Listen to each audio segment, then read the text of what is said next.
So don't think I'm blind. I see everything here at Blackwell. Do you understand what I'm saying? No, and leave me alone. Yeah, see, this is what I was talking about earlier, the whole, like, take a photo or intervene thing, and how it sort of, like, discusses the... what's the word I'm looking for? I don't know, like, politics of, like, being an observer and, like, just watching instead of actually doing something and actually, like, trying to make a difference. And how it sort of, like, parallels it to, like, that one photo I was mentioning earlier of Jefferson's, of, like, the cop arresting that guy. And also later on, the photos of, like, that you find in David's locker. Hey, why don't you leave her alone? We can have a very interesting conversation later on about the parallels between Max and David. Excuse me, you shouldn't be yelling at students or bullying them. Hey, nobody is bullying anybody. But I want to say I'm doing my job. No, you're not. You're part of the problem, Missy. I will remember this conversation. I will remember this conversation. This action will have consequences.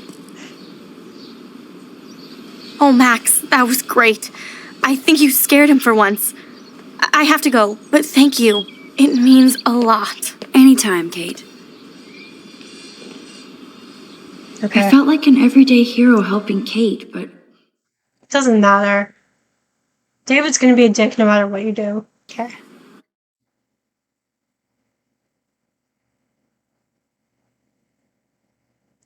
Max suddenly having a revelation. Well, other than that, condescending twin alert, part 3, cop moments.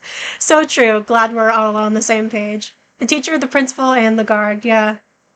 It's like the worst version of the line, The Witch in the Wardrobe. But like carceral version. Or the oppressive systems of power.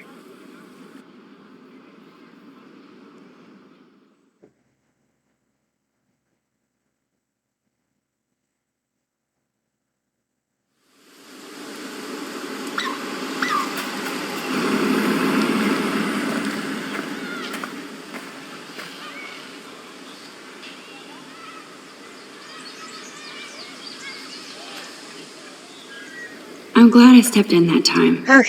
Can't stand to see people being bullied. I don't get avoiding it. that. How could Zach and Victoria do... Hi, Juliet. How are you doing? Oh, hey, Max. Sorry, I'm still screwed up. Sorry you had to find out about Zachary that way. Or anyway. Better sooner than later.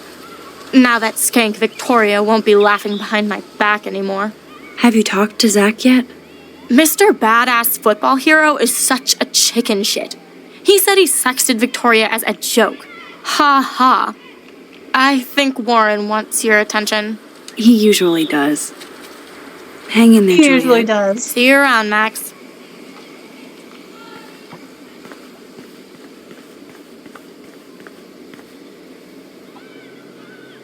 At least Rachel Amber has people who care about her. Or particularly one person who cares about her. Alright, we're gonna go right on Frank's dirty RV. It's not a dirty window unless somebody writes clean me on it. Or wash me.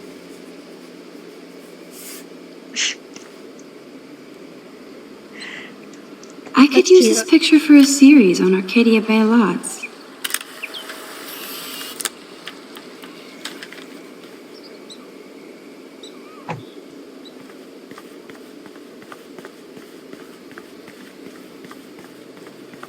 And there's Chloe's truck. Now this really pisses me off. So entitled.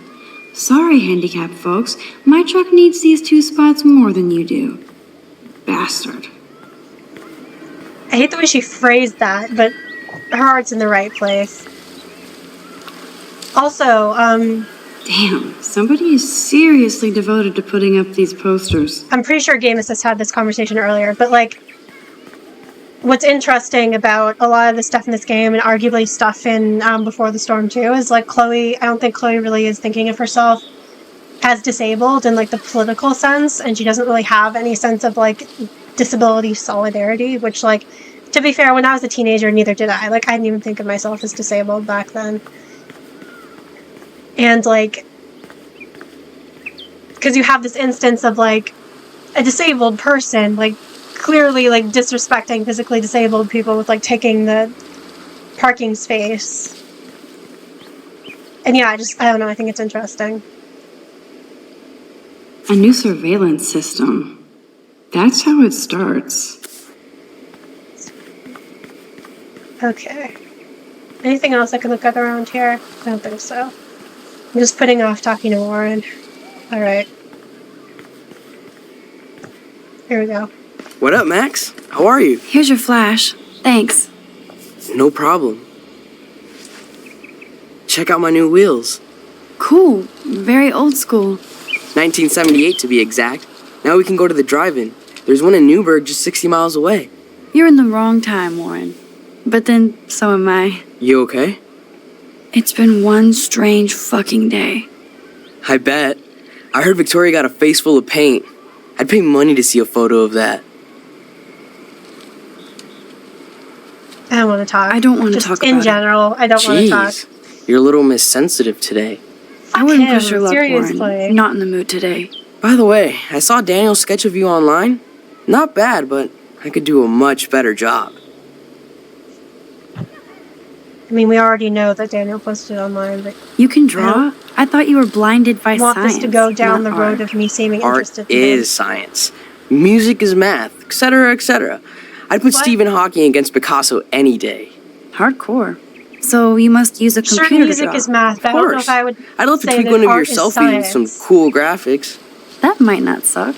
I'll let you know. So, did you get a chance to check out the movie booty on my flash drive? I've been busy. No, I've been way too busy with class and life. Damn, girl, you had it like a year. Or a week. I did browse through all the titles, Drama Queen. Ha ha. Make sure you watch Cannibal Holocaust. No fucking No way. fucking way will I watch that. My mind is twisted enough. I laughed my ass off.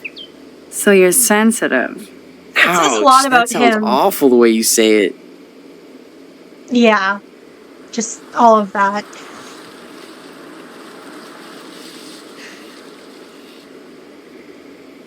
No, I was impressed you had faster Pussycat Kill Kill. Russ Meyer was a genius of black and white. Plus, babes with breasts. Who would beat your sensitive ass down? If I was lucky. Speaking of hip and fast, we should cruise out in my car to an actual movie this week. But you seem distracted. I don't want to speak I don't about want it. to speak about it. This is kind of a crazy day for me. I mean, I literally think I'm going crazy. I may be a pest, but I'm a good listener. For reals, Warren, this is between you and me, not social media. Don't insult me. Max, go on. I had this incredibly bizarro experience in Mr. Jefferson's class today. I mean, life-changing. Have you ever had a dream so real it was like a movie? Max Caulfield, right? You're one of the Jefferson's photo groupies? I'm one of his students. What the fuck ever? I know you like to take pictures, especially when you're hiding out in the bathrooms. Oh, Nathan. You best tell me what you told the principal. Now. I told him the truth. A student had a gun. No, you told him I had a gun. That's why he dragged me into his office. And did what? Give you a stern lecture? Yeah, literally. Nobody lectures me. Everyone tries, though. They try. You should talk to somebody, Nathan. Do not analyze me. I pay people for that. Worry about yourself, Max Literally Caulfield. pay them for nothing. Okay, I'm not saying I'm going to call the police, obviously, because that wouldn't do anything. Take a step back, Nathan Prescott. Oh man, you're telling me what to do? Get away from her, dude! Hey, leave him alone. Nobody tells me what to do. Not my parents, not the principal, Stop that or that whore in the right now. bathroom. It's my girl! Max? Baby. Chloe? Yes, this No is going to way. be my reaction every time she You shows up. again. Go! Go! I got this! Get in, Max. My girlfriend! Get your punk asses out of there now! Don't even try to run. Nobody. Nobody. Such a well-balanced and well-adjusted person. God, okay. Okay. Just catching up with chat. Cannibal Holocaust is a real movie, probably the most banned film in history. Yeah, I do know that. Condescending twit number 4. Yeah, literally.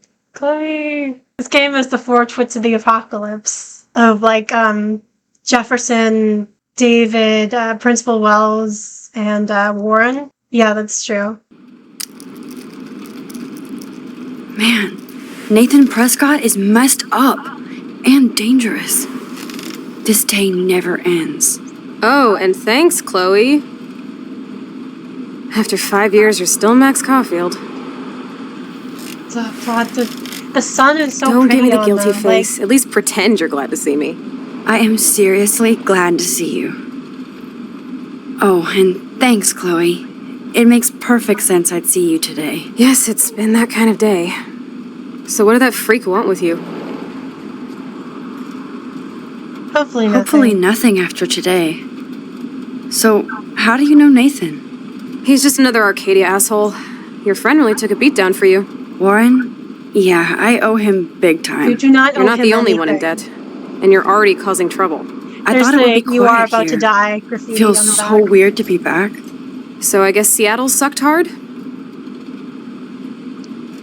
I mean, I don't want to lie to her.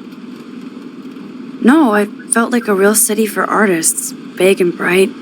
Great for taking pictures. Yeah, must be hard coming back to a hick town like Arcadia again. Not after seeing you. Please, girl. You came back for Blackwell Academy. Max is just like, not after seeing you. Like, the way Hannah delivers some of those lines, like with that like breathless little, like, I don't know how to describe it. It's just like, she sounds so like smitten, and it's just so adorable, and I just get all like, anyways. I love trying to like read the graffiti behind them in the car, but like some of it I can't read. Like, obviously that's "you are about to die." And you have like the Illuminati thing over there. I don't know what that thing is. I don't know what that says. It's there's no something. Max's shoulder is covering it. Anyways, I forgot what she said. Oh, I think it's "you came back for Blackwell." Of course, it's one of the best photography programs in the country. And my favorite teacher, Mark Jefferson. So you came back to Arcadia for a teacher, not your best friend. Don't you think I'm happy to see you?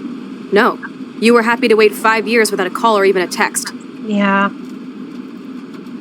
Yeah, I mean, like, it's hard because, like, I understand Max's point of view completely because, like, I also have social anxiety and I also struggle, like, really, really hard with keeping in touch with people because of that exact reason. But also, like, you can tell, especially if you've, like, played Before the Storm, how hard it was on Chloe. Like, when she left and then basically ghosted her. And, like, okay, now we get to have the Chloe borderline conversation. So, like, psychiatry bad, blah, blah, blah. Corrupt and flawed and enact systemic oppression, etc., should be abolished. Diagnostic criteria and categories are problematic, but I think we can definitely say that, like, Chloe's behavior and traits and how she is as a person definitely align with a certain way, a certain societal way of thinking of and describing certain people, shall we say. And, like, that's a label that's also been reclaimed by a lot of people. It's not necessarily just used in, like, a diagnostic or medical way. Like, lots of neurodivergent labels. So, like, I think, like the way she's operating and the way that she's, like, the way she talks about these things, it comes from a place of clear, like, woundedness. Like, you can tell based on, like, the abandonment of, like, what happened with Max and also, like, losing her father. And it was, like, one after another, like a 1-2 hit, basically. She kind of, like, I think associates the two in her mind with, like, as one, like, fused event. So she associates, like, her father. She talks a lot about her father, like, abandoning her, even though he obviously didn't choose to die. He didn't choose to leave her. And, like, you know, she has this, like, sorry, I don't know what I'm saying. Like, I think, like, it's very clear in a lot of her, like, behavior and emotions. It comes from a place of, like, very, like, just feeling like everyone always leaves her and everyone always abandons her. But, like, to be fair, like, it's kind of true in a sense. Like, her dad died, Max left her, and her mom, like, basically, like, just moved on with David and, like, was treating her essentially like a problem and, like, being like, Chloe just needs to, like, get over it essentially and move on, and, like, acting like it's her fault for, like, still grieving and, like, having all of these, like, issues and clearly, like, struggling and not being okay and being, like, traumatized and depressed. Like, it makes perfect sense that she would feel abandoned, because in a lot of ways, like, she has been abandoned, and, like, so yeah, it's hard. Like, Max really did screw her over in a lot of ways. But I also, like, I get it, like I said, so, like, yeah. Anyways, I'm sorry.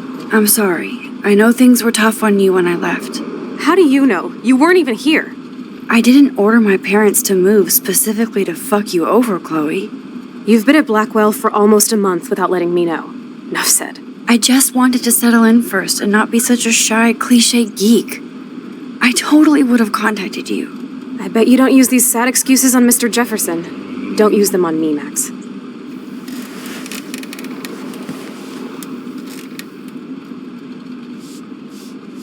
Yeah, and there's writing on, like, the side there, too, but I can't see what it says.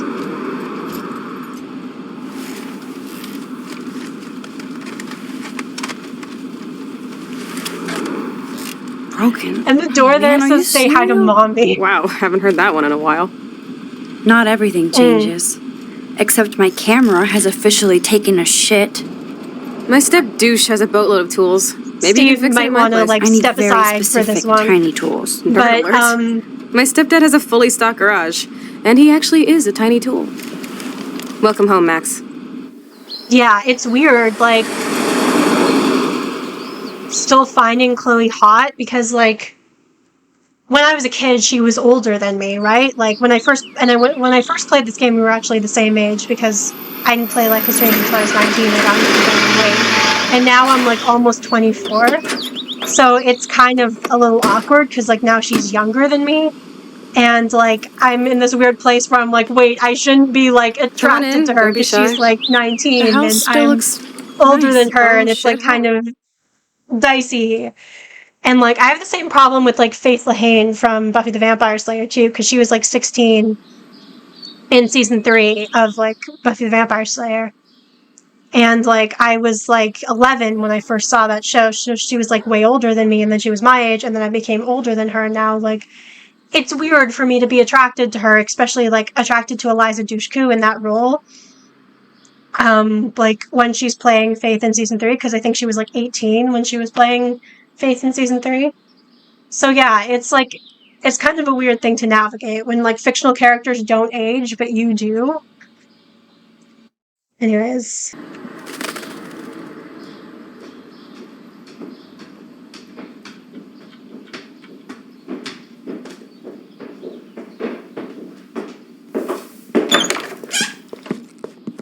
My room looks a bit different than the last time you saw it.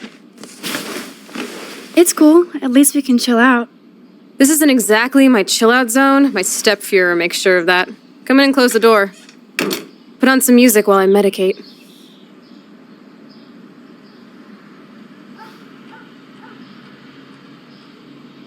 Okay.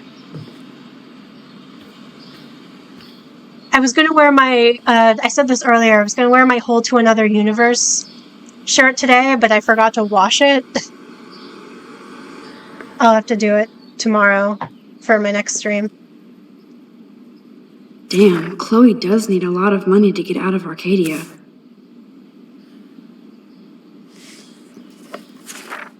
Look at that. Chloe and her dad were so close.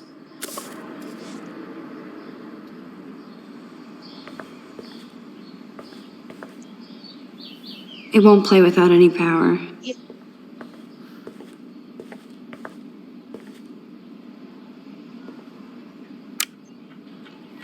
There we go.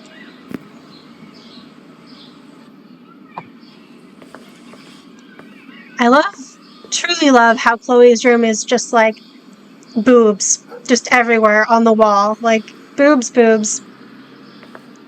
she doesn't have, like, the topless woman riding the unicorn anymore, but... Hey, that TV used to be in the living room. So it was Chloe who printed all those flyers. I think this junk swallowed her discs.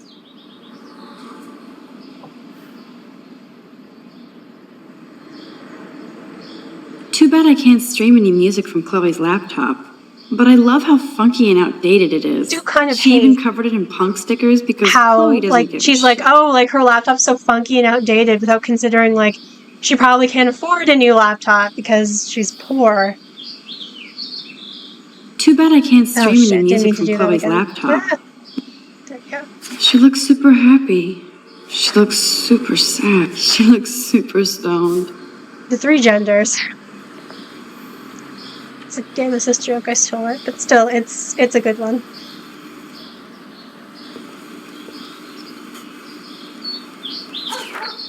Who'd have thought Chloe wouldn't pay her parking tickets? She does love trouble. She's also poor, Max. Okay, what else can I look at?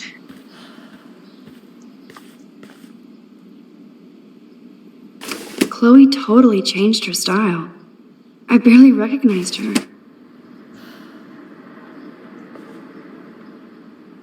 Chloe was always taller than me. We made her dad keep track of her height.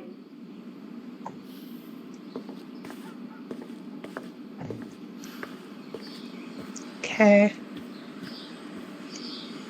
It's this box, right? Just let me grab it.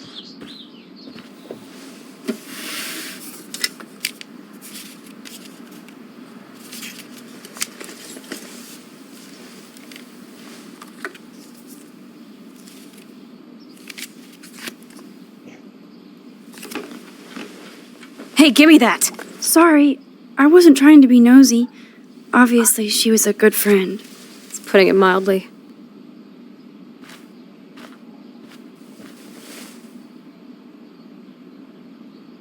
That's Rachel Amber. Her missing person posters are all over Blackwell. Yeah, I put them up. She was my angel. After my dad died and you moved, I felt abandoned. Rachel saved my life. Man, I had no idea. Well, you never made much effort to find out. I was 14. We were best friends. Yeah. Okay, so Rachel took my place is a little petulant and stupid. I never forgot, even if I was an asshole and didn't keep in touch. But you had Rachel. Rachel had my back. We were gonna kick the world's ass. You would laugh at how different we were. She wanted to be a star. She looks like a model. That was her plan. Our plan. Get the hell out of Bigfootville and into Los Angeles. So what happened? Did your folks, your mom, try to stop you? My mom was too busy hooked up with Sergeant Shithead. I feel the love. Now, when did Rachel actually disappear? 6 months ago. She just left Arcadia. Without a word. Without me. What about her parents? Are they looking for her? They're in denial. Max, I know she's missing. I assume you know more than that. Before Rachel left, she said she met somebody who changed her life. Then poof. And you haven't heard anything from her since? Like everybody in my life. My dad, you, and Rachel. Gone. Yeah. Can you put on some music now?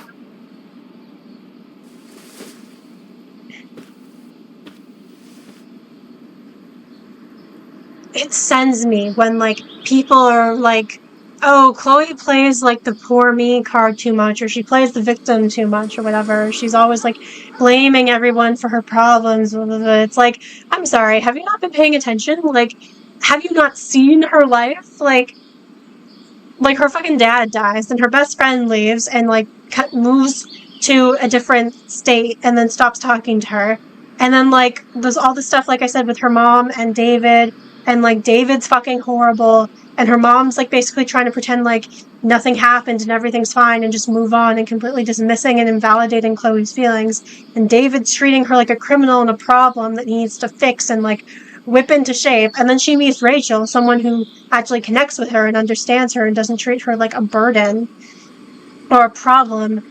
And then Rachel goes missing and she loses her, and she feels like Rachel probably abandoned her too. Like,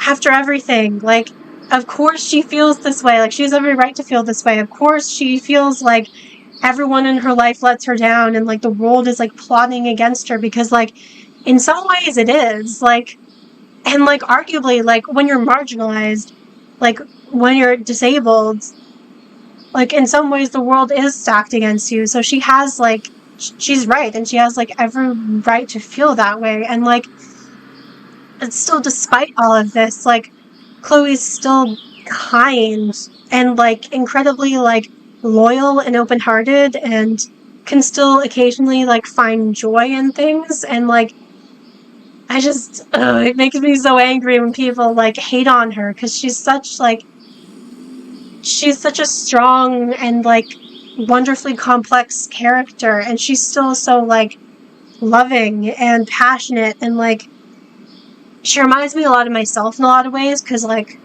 I definitely wouldn't consider myself borderline or, like, having BPD or anything like that, but I do have, I think, like, certain traits or tendencies.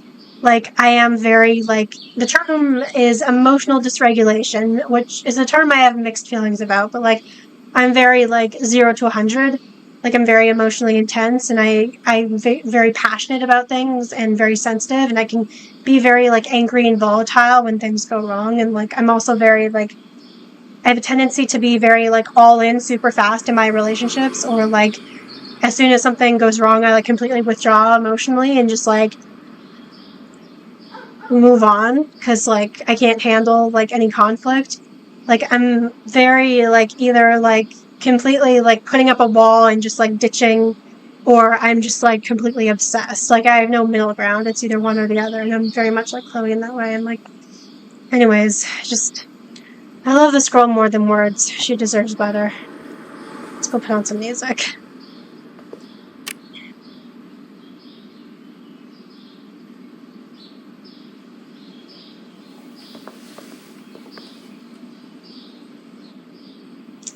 I love the sound of silence. I love the sound of absolutely nothing. And this is Santa Monica Dream. Anyway, you can find tools to fix your camera in the garage. Chloe, are you okay? Sure, I'm awesome. I just want to blaze and be alone for a moment.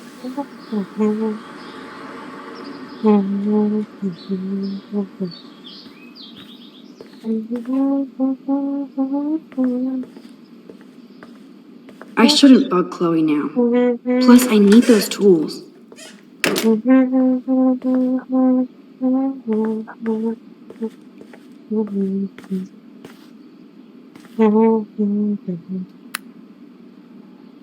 a little off key there, but I tried. This is definitely Joyce's makeup. Chloe wouldn't use animal products. Okay. Let me check the chat. Oops. Thank you for your contribution, Evelyn. The other option is way too harsh. I don't remember what that was about, but could apply to a lot of things. Chloe also reminds me of Maeve in the Netflix series Sex Education. Yeah, that's true. She kind of does in some ways. Yeah, I could see that.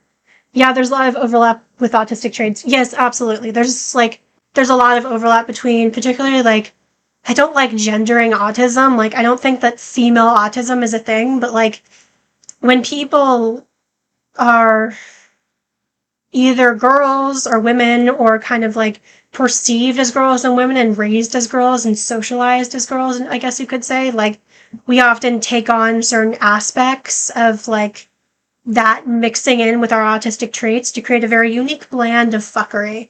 And I think that has a lot in common with BPD, especially. Like, I remember this, I was reading this one book, Unmasking Autism by Devin Price, which is really good.